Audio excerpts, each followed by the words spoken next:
జగన్మోహన్ రెడ్డి అంటే అబద్ధాలు, అబద్ధాలంటే జగన్మోహన్ రెడ్డి. ఇది నేను చెప్తున్న మాట కాదు, మొన్న ఎన్నికల్లో ప్రజలు కూడా చెప్పారు. పాపం జగన్మోహన్ రెడ్డి 5 ఏళ్ల పాటు సీఎంగా ఉండి చెప్పినటువంటి అబద్ధాలు విని విని విని ఇసుగు చెందినటువంటి ప్రజలు, బాబు నువ్వు ముఖ్యమంత్రిగా మాకు అవసరం లేదు అని ప్రతిపక్ష హోదా కూడా ఇవ్వకుండా 11 సీట్లకు పరిమితం చేస్తే పాపం పక్క రాష్ట్రం వెళ్ళి ఉండాల్సిన పరిస్థితి. ఈ 16-17 నెలల్లో గట్టిగా జగన్మోహన్ రెడ్డి ఒక 20 సార్లు 30 సార్లు ఏపీకి వచ్చాడో లేదో, అది కూడా ఏంటంటే శివరాజకీయం చేయడానికి వచ్చాడు తప్ప ఎప్పుడు రాలా. పక్క రాష్ట్రం బెంగళూరులోనే ఉండేవాడు. పాపం అవసరమైతే పొద్దునే వచ్చి సాయంత్రం తిరిగేవాడు, కానీ ఎప్పుడు కూడా రాష్ట్రానికి వచ్చేవాడు కాదు. అలాంటి జగన్మోహన్ రెడ్డి ఒక మాజీ ముఖ్యమంత్రి అయి ఉండి రేపు పొద్దున్న నేను ముఖ్యమంత్రి అవుతానని చెప్పుకునే వ్యక్తి కనీసం మాట్లాడితే అర్థం ఉండాలి. సరే ఏదో ఒక 5% 10% కల్పితాలు ఉంటే ఉండుండొచ్చు, మనం చెప్పట్లా. ఏ రాజకీయ నాయకుడు డబ్బు కొట్టుకోవడానికి నేను చెప్పట్లా. కానీ జగన్మోహన్ రెడ్డి నోరు తెరిస్తే పచ్చి అబద్ధాలు. వాస్తవంగా ఫిగర్స్ అన్నీ కూడా వాస్తవంగా కనపడినా, ఇది వాస్తవం అని తెలిసినా, దానికి ప్రభుత్వ ఆధారాలు ఉన్నా అవన్నీ కూడా తీయకుండా జగన్మోహన్ రెడ్డి చెప్పటం, సాక్షిలో ప్రచురించడం, వైసీపీ సోషల్ మీడియాలో ప్రచారం చేసుకోవడం. అంటే జగన్మోహన్ రెడ్డి దృష్టిలో ఏంటంటే ప్రజలు గొర్రెలేక. జగన్మోహన్ రెడ్డి ఏమనుకుంటాడంటే, జగన్మోహన్ రెడ్డి ఉద్దేశం ఏంటంటే ప్రజలు అనే వ్యక్తులు నేను ఏది చెప్తే అదే నమ్ముతారు, ఒక విషయాన్ని బలంగా పదే పదే రుద్దితే అదే నిజమని నమ్ముతారనే భ్రమలో జగన్మోహన్ రెడ్డి ఉన్నాడు. అయితే జగన్మోహన్ రెడ్డి అలా అనుకోవడానికి ఒక రీజన్ ఉంది. జగన్మోహన్ రెడ్డి పదే పదే రుద్దితే ప్రజలు నమ్ముతారు అనుకోవడానికి ఒక రీజన్ ఉంది.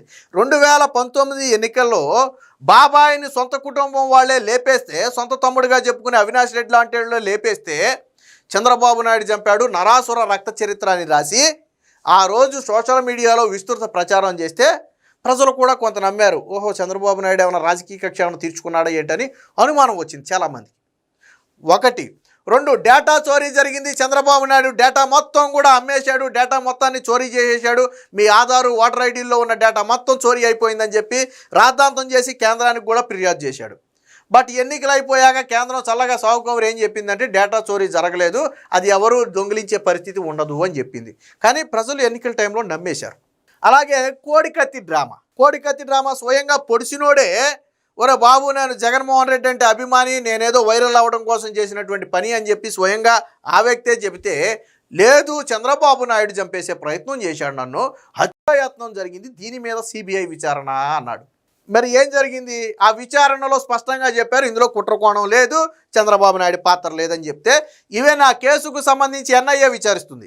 ఆ కేసుకు సంబంధించి ఒకరోజు కోర్టుకు కూడా హాజరవ్వాలి. నిన్ను చంపాడని చెప్పినటువంటి కేసులో నువ్వెందుకు హాజరై సాక్ష్యం చెప్పలేదు జగన్మోహన్ రెడ్డి? సో ఇలా ఒకటి కాదు, పింక్ డైమండ్, అన్నిటికి మించి పింక్ డైమండ్. అసలు టీటీడీ హిస్టరీలోనే పింక్ డైమండ్ అనేది లేదు.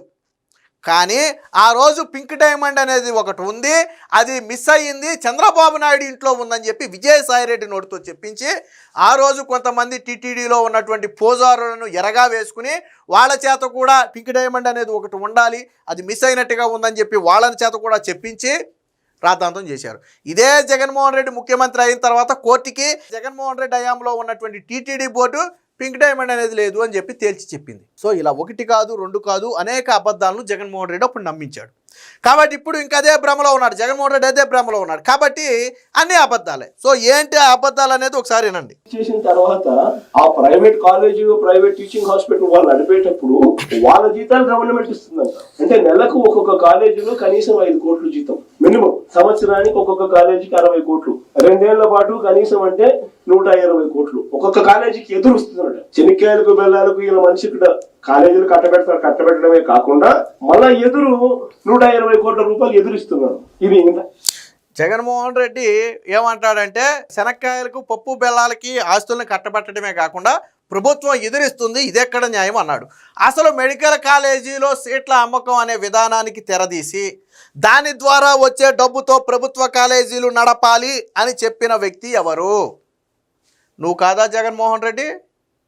100 సీట్లలో 50% సీట్లను పూర్తిగా ఫ్రీగా ఇచ్చి మిగిలిన 50% సీట్లను అమ్ముకోవాలి అనే విధానానికి తెరదీసి దానికి సెల్ఫ్ ఫైనాన్సింగ్ అనే ఒక పేరు పెట్టి మెడికల్ కాలేజీ సీట్లు అమ్ముకుందా నువ్వు కాదా? ఆ డబ్బుతో మెడికల్ కాలేజీలు నిర్వహించవచ్చు అన్నది నువ్వు కాదా? మరి ఇప్పుడు ఆ డబ్బుతోనే నడుపుతారు, ఆ డబ్బుతోనే జీతాలు ఇస్తారు. ప్రభుత్వం అంటే ప్రభుత్వం జేబులో నుంచి ఏం తీసేవట్లా. ఆ మెడికల్ కాలేజీ సీట్లు 50% సీట్లు ఏవైతే ఉన్నాయో వాటిని విక్రయించడం ద్వారా వచ్చిన డబ్బులు ఏవైతే ఉన్నాయో వాటి ద్వారా నడుపుతారు. నువ్వు చెప్పిన సెల్ఫ్ ఫైనాన్స్ ప్రాజెక్ట్, నువ్వు చెప్పిన పేరే అది. సో ఈ కనీసం ఇంత ఇంగిత జ్ఞానం లేకుండా మనం మాట్లాడటం స్కామ్ ఇంతకన్నా దారుణమైన పరిస్థితి ఎక్కడైనా ఉందా? అదే స్కామ్ అయితే మరి మెడికల్ కాలేజీ సీట్లు అమ్మిన కూడా స్కామే. నిజంగా చంద్రబాబు నాయుడు గారు ఈ రోజు ఆ సీట్లు అమ్మిన ద్వారా వచ్చిన డబ్బుతో కాలేజీలు నడుపుతాం, వాళ్ళకి జీతాలు ఇస్తామంటే అనేది తప్పు అయితే, జగన్మోహన్ రెడ్డి మెడికల్ కాలేజీలు సీట్లు అమ్మాలి అనే విధానానికి తెరతీసిన జగన్మోహన్ రెడ్డి అతిపెద్ద స్కామ్ చేశాడు. ముందు జగన్మోహన్ రెడ్డిని బొక్కలు వేయాలి, దీంట్లో జగన్మోహన్ రెడ్డిని బొక్కలు వేయాలి. అంటే నేను ఏది మాట్లాడుతుంది ప్రజలు గొర్రెలా నమ్ముతారు అనుకుంటే ఎలా జగన్మోహన్ రెడ్డి? ఇవన్నీ రేపు పొద్దున మనం ఇన్ని ప్రయత్నాలు చేసిన తర్వాత కూడా ఎక్కడన్నా కూడా చంద్రబాబు నాయుడు వినకుండా దీనికి ముందుకు తీసుకొని పోతే మాత్రం, చంద్రబాబు నాయుడు కాదు నాయన, ప్రజలే నిన్ను నమ్మట్లా, ప్రజలే నీ మాట వినట్లా. దానికి సంబంధించి వీడియో కూడా ఒకటి ఉంది, నేను చూపిస్తా. జగన్మోహన్ రెడ్డి తలపెట్టిన ఈ పీపీపీ అనే విధానానికి ప్రజల మద్దతు ఉందా లేదా అనేది నేను లైవ్ లో ఒక వీడియో ప్లే చేసి మీకు చూపిస్తా. దాన్ని చివరిలో ప్లే చేద్దాం. తర్వాత కాలేజీలు తీసుకున్నోని మాత్రం మనం అధికారంలోకి వచ్చిన వెంటనే 2 నెలల జరగక మునిపే అందరు జైల్లో ఉంటారు. ఆ కాలేజీలు తీసుకున్నోని మాత్రం ఏ లెక్కన జైల్లో పెడతావు నేను అడుగుతున్నా. అసలు నువ్వే బెయిల్ మీద ఉన్నావు, నువ్వే దేశం దాటి అడుగు పెట్టాలంటే కోర్టు ముందుకెళ్ళి చేతులు కొట్టుకుని నిలబడాలా? మొన్న వెళ్ళొచ్చాం కదా కోర్టుకి, నాంపల్లి కోర్టుకి. మనమే కోర్టుకి వెళ్ళి చేతులు కొట్టుకుని నిలబడాలా? ఏ క్షణంలో బెయిల్ రద్దు అయితే ఏ క్షణంలో బొక్కలోకి వెళ్తామో మనకే తెలియదు. అలాంటి నువ్వు వాళ్ళని జైలుకు పంపటానని బెదిరించడం ఏందా జగన్మోహన్ రెడ్డి? గతంలో ఏమన్నాడు, నేను వచ్చిన తర్వాత టెండర్లు రద్దు చేస్తాను అన్నాడు. అప్పుడు కూడా బెదిరించాడు. ఎవడో భయపడలా, ప్రభుత్వం భయపడలా, టెండర్లలో పాల్గొనడానికి కూడా ఎవరు భయపడే పరిస్థితి లేదు. ఎందుకంటే జగన్మోహన్ రెడ్డి వచ్చేది లేదు, ఆయన చేసేది లేదు. సో దానికి ఎవడు భయపడలేదు కాబట్టి ఆ కాలేజీలు తీసుకున్న వాళ్ళని జైలు వేస్తాడంట. ఫర్ ఎగ్జాంపుల్ టాటా అనేది మామూలుగానే స్వచ్ఛంద సేవా సంస్థలు నిర్వహిస్తున్నటువంటి సంస్థ. టాటా అనే సంస్థకి ఇస్తారయ్యా. ఇప్పుడు ఏం చేస్తావు నువ్వు? టాటా చైర్మన్ని తీసుకెళ్ళి బొక్కలు వేస్తావు నువ్వు? నేను అడుగుతున్నా. టాటా సంస్థల చైర్మన్ని తీసుకెళ్ళి నువ్వు బొక్కలు వేస్తావా? లేదు, సత్యసాయి ట్రస్ట్ ఉంది, సేవాభావంతో నడిచేటువంటి ట్రస్టు, ఆ ట్రస్ట్కి ఇస్తారు. అందుకని సత్యసాయి ట్రస్ట్ నడిపే వాళ్ళందరినీ తీసుకెళ్ళి బొక్కలు వేస్తావు నువ్వు? బొక్కలు వేస్తావా? మాట్లాడితే అర్థం ఉండొద్దా? ఏ నామ్స్ ప్రకారం నువ్వు అరెస్ట్ చేస్తావు? ఇప్పుడు నేను అరెస్ట్ చేశారంటే ఒక అర్థం ఉంది. 43,000 కోట్ల రూపాయలు క్విడ్ ప్రోకోలో మీ బాబు అధికారాన్ని అడ్డం పెట్టుకుని అడ్డగోలుగా దోచుకున్నావు.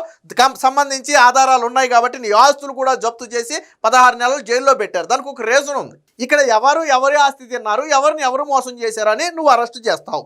నేను అడుగుతున్నా. లేదు, ఒక ప్రభుత్వం తీసుకున్న నిర్ణయంలో పాలు పంచుకున్న వాళ్ళందరినీ అరెస్ట్ చేస్తాను అంటే, నీ హయాంలో వచ్చి టెండర్లో పాల్గొన్న వాళ్ళు, నీ హయాంలో వచ్చి పనులు చేసిన వాళ్ళందరినీ తీసుకెళ్ళి బొక్కలో వేయొద్దా? ఇప్పుడు ఎలా వద్దా? కాబట్టి నోరు ఉంది కాబట్టి నేను ఏదైనా మాట్లాడతానంటే అసలు నమ్మరు. ఈ బెదిరింపులు భయపడరు. ఈ బెదిరింపుల రోజు అయిపోయింది. మొన్న 11 సీట్లతోనే తేలిపోయింది.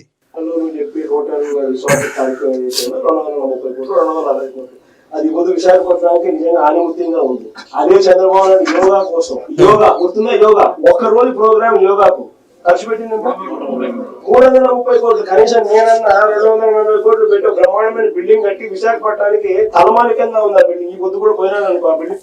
ఈ ఋషికొండకు ఎంత పెట్టాడు అనేది ఈ ఒక్క వీడియోలోనే జగన్మోహన్ రెడ్డి 3 మాటలు చెప్పాడు. 230 కోట్లు అన్నాడు, 260 కోట్లు అన్నాడు, ఇప్పుడు 240 కోట్లు అన్నాడు. మీరు మళ్ళీ ఏనండి, జగన్మోహన్ రెడ్డి ఆ ఋషికొండ ప్యాలెస్కి సంబంధించి ఒక్క వీడియోలోనే ఒక 10-20 సెకండ్ల వ్యవధిలోనే 3 రీజన్స్ చెప్పాడు, 3 రేట్లు చెప్పాడు. ఏది నిజం అందులో? ఏది నిజం? అసలు నిజం 453 కోట్లు. ఏనండి జగన్మోహన్ రెడ్డి ఎన్ని రీజన్స్ చెప్పాడు ఈ ఒక్క వీడియోలోనే? 230 కోట్లు 260 కోట్లు అంట. అదే చంద్రబాబు నాయుడు యోగా కోసం, యోగా గుర్తుందా? యోగా ఒక్కరోజు ప్రోగ్రామ్ యోగాకు ఖర్చు పెట్టింది 330 కోట్లు. కనీసం సిగ్గనిపించలేదా జగన్మోహన్ రెడ్డి? యోగాంధ్ర కార్యక్రమానికి రాష్ట్ర ప్రభుత్వం 330 కోట్లు ఖర్చు పెట్టిందా? ఎవడమ్మా మొగుడు సొమ్ము తీసుకొచ్చి ఖర్చు పెట్టింది 330 కోట్లు? మీ కొడాలి నాని భాషలో అడగాలంటే ఎవడమ్మా మొగుడు సొమ్ము తీసుకొచ్చి పెట్టింది? యోగాంధ్ర కార్యక్రమానికి ఆంధ్రప్రదేశ్ ప్రభుత్వం పెట్టిన మొత్తం ఖర్చు 18 కోట్లు. దాని వాస్తవ అంచనా 60 కోట్లు. మిగిలింది మొత్తం కూడా సెంట్రల్ గవర్నమెంట్ ఫండింగే, రాష్ట్ర ప్రభుత్వం కాదు.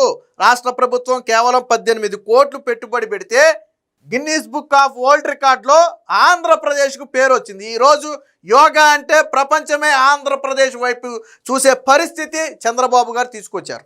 యువతలో ఒక స్ఫూర్తి నింపారు. ఆ కార్యక్రమంలో లక్షలాది మంది పాల్గొనటం వల్ల చైతన్యవంతులయ్యారు.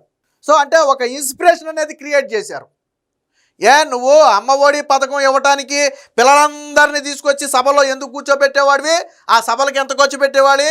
జగన్మోహన్ రెడ్డి ఖర్చు గురించి మాట్లాడుతుంటే కొడాలి నాని గుడివాడలో టిట్కో ఇళ్ల ఓపెనింగ్ కోసం 20 లక్షల రూపాయలు నిమ్మరసానికి ఖర్చు పెట్టాడు. ఆ లెక్కల్లో లెమన్ వాటర్కి 20 lakhs అని రాశారు. సిగ్గుండలా? 20 లక్షల రూపాయలు నిమ్మరసానికి ఇచ్చావా? ఎన్ని నిమ్మకాయలు పిండావు? ఎన్ని లీటర్లు నీళ్లు పోసావు నువ్వు అందులో నిమ్మరసానికి? ఎలుకలు పట్టడానికి 3.5 కోట్ల, లెక్కపప్పులకు 3 కోట్ల, లేకపోతే నీ ఇంటి చుట్టూ ఫినిషింగ్ వేసుకోవడానికి 12.5 కోట్ల, నీ సర్వేరాళ్ళ మీద నీ బొమ్మ వేసుకోవడానికి 700 కోట్ల, బియ్యం సంచుల పేరుతో నీ భార్యకు 700 కోట్ల, పాసు పుస్తకాల మీద నీ ఫోటో ముద్రించుకోవడానికి 150 కోట్ల, అలాగే సచివాలయాల మీద రంగులు వేసి కోర్టు చివాట్ల తర్వాత తీయటానికి 150-200 కోట్ల, అలాగే ఫ్లైట్లో తిరగడానికి 222 కోట్ల. నువ్వా జగన్మోహన్ రెడ్డి ఖర్చు గురించి మాట్లాడేది?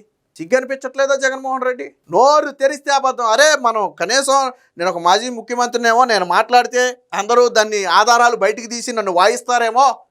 ఎందుకంటే ముక్కు మొహం తెలియనోడు కాదు కదా మాట్లాడే వ్యక్తి, చూసి చూడనట్టు వదిలేయడానికి. పచ్చి అబద్ధాలు నోరు తెరిస్తే.